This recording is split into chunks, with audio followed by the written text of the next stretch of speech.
விழித்துளியின் வணக்கங்கள். போஸ்ட் ஆஃபீஸில் செல்வ மகன் செல்வ மகள் திட்டத்தில் நீங்கள் இணைஞ்சிருக்கீங்களா? அந்த திட்டத்தில் உங்களுக்கான சேமிப்பு, இன்ட்ரெஸ்ட்டு வித் ரிட்டர்ன் இது இருக்குது. ஓகே. அதே எல்ஐசியில் இதே மாதிரியான ஒரு திட்டம் இருக்குது. நீங்கள் கேள்விப்பட்டிருக்கீங்களா? ஸோ அது எவ்வளவு பெரிய அளவுக்கு உங்கள் குடும்பத்திற்கான பாதுகாப்புங்கிறத நீங்கள் தெரிஞ்சுக்கிட்டீங்கன்னா கண்டிப்பாக இந்த திட்டத்தில் நீங்கள் சேர்றதுக்கு தயங்க மாட்டீங்க. ஒவ்வொருத்தருக்கும் தான் இருக்கும்போது ஓகே, தனக்கு பிறகு நம்ம குடும்பம் என்னவாகுங்கிற கவலை இருக்கும். இன்னொன்று, நம்ம பிள்ளைகள் வந்துட்டு ஸ்கூல் படிக்கிற வரைக்கும் பிரச்சனை இல்லை. அதுக்கப்புறம் படிக்கணும், காலேஜ் படிக்கணும் அப்படிங்கிறது, மேற்படிப்பு படிக்கணுங்கிற போது எந்த அளவிற்கு போராட்டங்கள் நிறைஞ்சிருக்கு இந்த பணம் தேடுவதில். அப்போ இதுக்காக என்ன பண்ணுறோம்? ஒவ்வொரு பக்கமாக யார்கிட்டையா கடன் வாங்குறதுல அலைகிறதா இருக்கட்டும், இல்லை எஜுகேஷன் லோனு, வங்கியில் எஜுகேஷன் லோன் வாங்குறதுக்கு அதுக்கு அலைகிறதா இருக்கட்டும். அதற்கும் பார்த்தீங்கன்னா இவ்வளோ தான் தருவாங்க, இதை தரமாட்டோம். ஒவ்வொரு பேங்க்லையும் அலக்கழிச்சல் நான் அனுபவப்பட்டிருக்கேங்க. என்னோடய சிஸ்டர் மகளுக்கு எஜுகேஷன் லோனுக்கு என்ன பண்ணுவோம், ஒரு பேங்க்கில் போய் கேட்குறோம். அந்த பேங்க்கில் வந்துட்டு ஏற்கனவே இருந்து அப்ளை பண்ணவங்களுக்கு இன்னும் கொடுக்க முடியல, அதனால் அப்ளிகேஷன் உடனே தருவதில் சிக்கல் இருக்குது, இல்லைனா நீங்கள் வெயிட் பண்ணி தான் ஆகணும், உடனே கிடைக்கும்லாம் உறுதிப்படுத்த முடியாது அப்படின்னு சொல்லிட்டு அவங்க வெளியே அனுப்பிட்டாங்க. நாங்களும் சரி அப்படின்னு சொல்லிட்டு வந்துட்டோம். இன்னொரு பேங்க்கு போனால் அங்கேயும் வந்துட்டு என்னென்னா, இப்போ நாங்கள் இந்த எஜுகேஷன் லோன் இது நாங்கள் வாங்கலைன்னு சொல்லிடுறாங்க. இன்னொன்று, அக்கௌண்ட் ஓப்பன் பண்ணணும், நீங்கள் வந்துட்டு டிரான்சாக்ஷன் நடந்துக்கிட்டு இருக்கணும் அப்படிங்கிறாங்க. அடுத்த ஒரு பேங்க்குக்கு போகிறோம். ஒரே நாளில் 3 பேங்க்கு போய் பார்த்தவங்க. அடுத்த ஒரு பேங்க்கு போகிறோம். அங்கே போனவொடனே அது புதுசாக ஓப்பன் பண்ண பேங்க்குனால அவங்க கொஞ்சம் ரெஸ்பான்ஸ் கொடுத்து பார்த்துட்டு ஓகே, நீங்கள் இதெல்லாம் கொண்டு வாங்க, ரெடி பண்ணி தரோம்னு சொல்லியிருக்காங்கன்னு வச்சுங்களேன். அப்போ எவ்வளவு மன உளைச்சல் பாருங்கள். இப்போ இந்த பேங்க்கில் அக்கௌண்ட், இந்த புது பேங்க்கில் அக்கௌண்ட் ஓப்பன் பண்ணி அதுக்கடுத்து ஒவ்வொரு டிரான்சாக்ஷன் பண்ணும்போது அவங்க அடுத்தடுத்து என்ன சொல்ல போகிறாங்கிறது இனி வருங்காலங்களாம் தெரியும்னு வச்சுங்களேன். ஆனால் இந்த மன உளைச்சல், அந்த பணம் வந்து சேர்கிற வரைக்கும் எவ்வளவு கஷ்டம் இருக்குது பாருங்களேன். இது மட்டுமாங்க, இப்போ பெண் குழந்தைகள், ஆண் குழந்தைகளுக்கே அப்படி தான் இருக்குன்னு வச்சிங்களேன். இப்போ பெண் குழந்தைகள்லாம் திருமணம் செய்து வைக்கும்போது பெற்றோர்கள் எவ்வளவு கஷ்டம். ஸோ ஒவ்வொரு பக்கமும் அவர்கள் படக்கூடிய அந்த கஷ்டங்களை பார்க்கும்போது உண்மையிலே அவ்வளவு இதாக இருக்குது. ஸோ ஏன்னா தன் குழந்தைகளை ஒரு நல்ல இடத்துல திருமணம் செய்து வைக்கணும் அப்படின்னு சொல்லிட்டு அதற்காக தன் சக்திக்கு மீறி வந்துட்டு நீங்கள் செலவு பண்ணக்கூடிய விடயம் இருக்கு இல்லையா? இப்போ இதுக்கெல்லாம் என்ன தாங்க விடிவு? நம்ம இருக்கும்போதும் பாதுகாப்பு இருக்கணும், நமக்கு பிறகு நம்ம குடும்பத்திற்கும் ஒரு பாதுகாப்பு, ஒரு நிலையான வருமானம் இருக்கணும். அதை வச்சு தான் அந்த குடும்பம் அப்படிங்கிற போது, அப்போ உங்களுடைய வருமானம் நின்று வச்சுன்னா அந்த குடும்பத்தோட நிலை என்ன? இதெல்லாம் யோசிச்சு பாருங்களேன். அப்போ இந்த எல்ஐசியில் இதுக்காகவே ஜீவன் லக்ஷயாங்கிற ஒரு பாலிசி இருக்குங்க. 733 பிளான் நம்பரு. ஸோ இந்த பாலிசி பார்த்திங்கன்னா சேமிப்போடு சேர்த்து பாதுகாப்பு, இது ரெண்டையுமே வழங்கக்கூடிய ஒரு பிரபலமான ஒரு பாலிசி தாங்க. ஏன் இது குழந்தைகளுக்கு எதிர்காலம், அப்புறம் திருமண தேவைக்காக இந்த பாலிசி தேர்வு செய்கிறாங்க அப்படிங்கிற போது இதைத்தான் வட மாநிலத்திலலாம் கன்யாதன் பாலிசி அப்படிங்கிறாங்க. ரைட்டுங்களா? இந்த பாலிசி நீங்கள் இணையணும் அப்படின்னு நீங்கள் நினச்சிங்கன்னா அந்த ஸ்க்ரீனில் நீங்கள் பார்க்குறீங்க இல்லையா, இந்த நம்பருக்கு நீங்கள் கால் பண்ணலாம், இல்லை வாட்ஸ்அப் மூலமாக நீங்கள் தகவல் கேளுங்க. நான் உங்களுக்கு அதுக்கான தகவல் சொல்கிறேன். இந்த பாலிசியில் வந்து முக்கியமான பலன்கள் அப்படின்னு பார்த்தீங்கன்னா, பெனிஃபிட் பார்த்தீங்கன்னா, இந்த பலன் 2 வகையான பலன்கள் இருக்குங்க.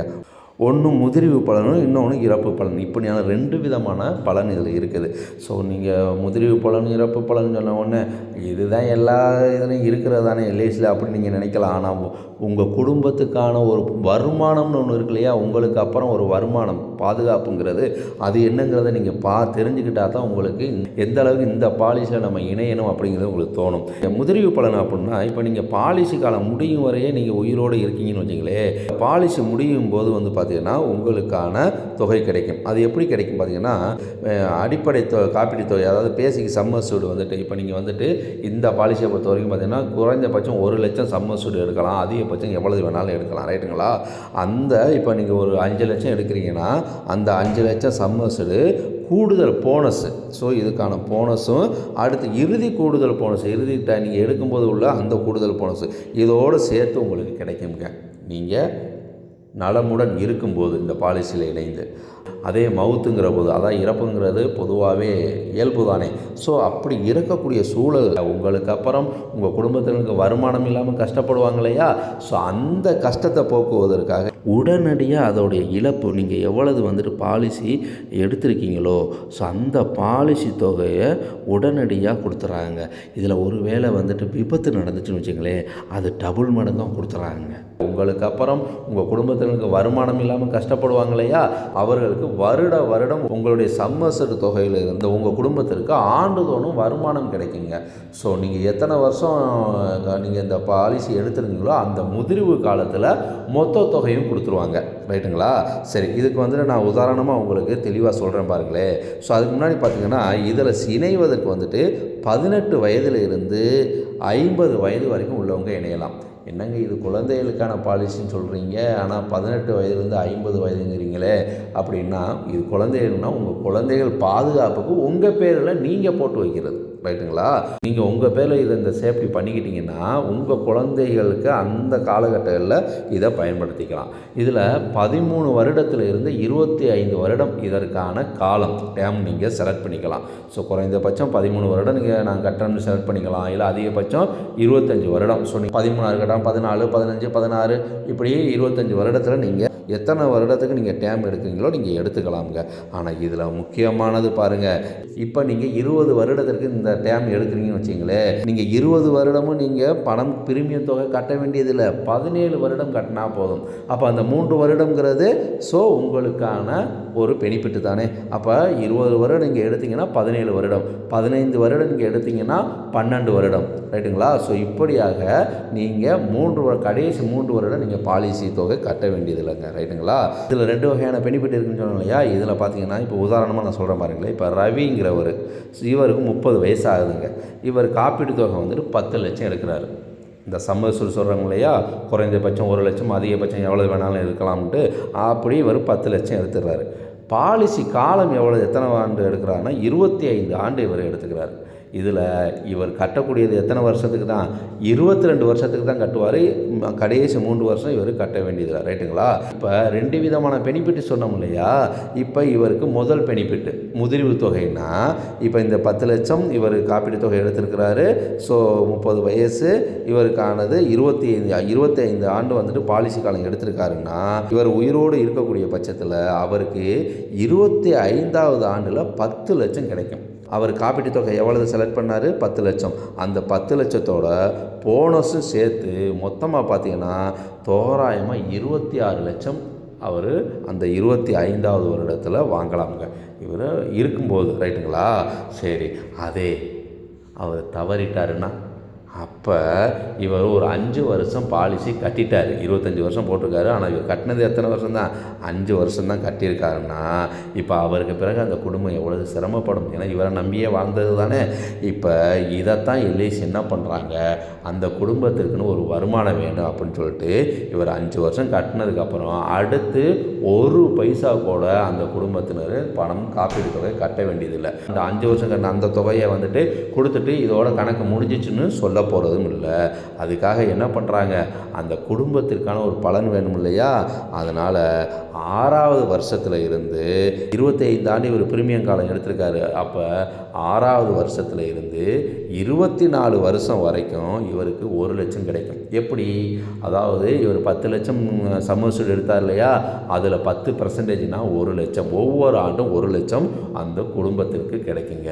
சரி, அப்போ 25வது ஆண்டில் என்ன பண்ணுவாங்கன்னா, இந்த 10 லட்சம் எடுத்துறீங்க இல்லையா, இதில் 110% அந்த சம்மர்சூலில் 110%னா எவ்வளவு வரும்? 11 லட்சம். அதோடு சேர்த்து போனஸு, இப்படியாக ஒரு பெரிய தொகை வந்துட்டு அவங்களுக்கு கிடைக்குங்க. ஸோ எவ்வளவு நல்ல பாலிசி பாருங்களேன். அப்போ இந்த பாலிசியில் நீங்கள் கண்டிப்பாக சேருங்க. ஏன்னா நம்ம இருக்கும்போதும் பயன்பெறலாம், நமக்கு பிறகு நம்ம குடும்பத்திற்கு ஒரு வருமானம் தரக்கூடிய பாலிசியாகவும், நம்ம பிள்ளைகளுடைய படிப்புக்கு திருமண காலங்களுக்கு பயன்பெறக்கூடிய ஒரு பாலிசியாகவும் இந்த பாலிசி இருக்குது இல்லையா? இதில் வந்துட்டு பார்த்தீங்கன்னா வரிச்சலுகையும் இருக்குது, டேக்ஸ் பெனிஃபிட்டும் இருக்குது. இப்போ டேக்ஸை பொறுத்த வரைக்கும் செலுத்தும் பிரீமியம் தொகைக்கு வந்துட்டு பார்த்திங்கன்னா 80C பிரிவின் கீழே வந்துட்டு வரி விலக்கு இதில் வாங்கிக்கலாம். அதே போல் கிடைக்கும் முதிர்வு தொகை அல்லது இறப்பு பலன் தொகைக்கு வந்துட்டு 10T பிரிவின் கீழே வந்துட்டு முழுமையான வரி விலக்கு இதில் இருக்குங்க. இந்த பாலிசி யாருக்கு ஏற்றதுன்னு தெரியுமா? குடும்பத்தில் ஒரே வருமானத்தை மட்டும் நம்பி இருக்கக்கூடியவங்க இருக்காங்க இல்லையா? ஸோ அந்த நபருக்கு வந்துட்டு இந்த பாலிசி உண்மையிலேயே ஒரு வரப்பிரசாதமான ஒரு பாலிசி தாங்க. குழந்தைகளின் கல்வி, திருமணத்துக்காக சேமிக்க விரும்புபவர்கள் வந்துட்டு இந்த பாலிசியை தேர்வு செய்யலாம் அப்படிங்கிறது தாங்க. அதனாலேயே தான் இதை மறைமுகமாக செல்வமகன் செல்வமகள் திட்டம்ங்கிறத கன்யாதன் பாலிசிங்கிறதே சொல்லப்படுதுங்க. இந்த திட்டத்தில் இந்த பலன் மட்டும் இல்லைங்க. ஸோ நீங்கள் 1 வருடம் நீங்கள் பாலிசி கட்டி முடித்ததுக்கப்புறம் லோன் வசதியும் நீங்கள் எடுத்துக்கலாம். அதே போல் உங்களுக்கு மெடிக்கல் அது நீங்கள் விரும்புனீங்கன்னா, ரைடர் விரும்புனீங்கன்னா, ஸோ அதற்கு ஒரு அமௌண்ட் கட்டி மெடிக்கல் பாதுகாப்பையுமே இதில் வாங்கிக்கலாமுங்க. இந்த திட்டத்தில் நீங்கள் சேரணும், இந்த திட்டத்தில் எவ்வளவு பிரீமியம் செலுத்தலாம் அப்படின்னு நீங்கள் தெரியணும் அப்படின்னா, உங்கள் வயசை சொல்லி நீங்கள் கமெண்ட் பாக்ஸில் சொன்னாலும் சரி, இல்லை நீங்கள் ஸ்க்ரீனில் பார்க்கக்கூடிய என்னுடைய மொபைலுக்கு வாட்ஸ்அப் மூலம் மொபைலில் ஃபோன் பண்ணியே நீங்கள் கேட்டாலும் சரி, நான் உங்களுக்கு தெளிவுபடுத்த விரும்புகிறேங்க. ஸோ இந்த பாலிசியை நீங்கள் எடுக்கணும், கண்டிப்பாக எடுங்க. ஸோ நீங்கள் எடுக்கணும் அப்படின்னா நீங்கள் அலைய வேண்டியதே இல்லை. நீங்கள் இருக்கக்கூடிய இடத்துல இருந்தே என்னை தொடர்பு கொள்ளுங்கள், இல்லை வாட்ஸ்அப்பில் வாங்க. ஸோ உங்கள் நான் கேட்கக்கூடிய தகவலை மட்டும் சொல்லுங்கள். உங்களுக்கு உடனடியாக இந்த பாலிசியை நான் உங்களுக்கு வாங்கித்தர தயாராக இருக்கேங்க. ஸோ நல்ல ஒரு பாலிசி, இந்த பாலிசியை தவற விட்டுறாதீங்க, சரிங்களா? ஸோ இப்படியான ஒரு பாலிசி உங்களுக்கு நான் இன்றைக்கி கடத்தியிருக்கிறேன் அப்படிங்கிற உண்மையிலே மகிழ்ச்சியாக இருக்குது. நம்ம குடும்பத்தோடைய எதிர்காலத்திற்கானது, நம்ம பிள்ளைகளின் எதிர்காலத்திற்கான ஒரு பாலிசி. இந்த பாலிசியை கண்டிப்பாக நீங்கள் எடுங்க. எல்ஐசி ஜீவன் லக்ஷயாங்கிற இந்த பாலிசி தான். ஸோ இதை எடுத்து பயன்பெறுங்க உறவுகளை. மீண்டும் ஒரு நல்லதொரு வாய்ப்பில் சந்திப்போம். நன்றி, வணக்கம்.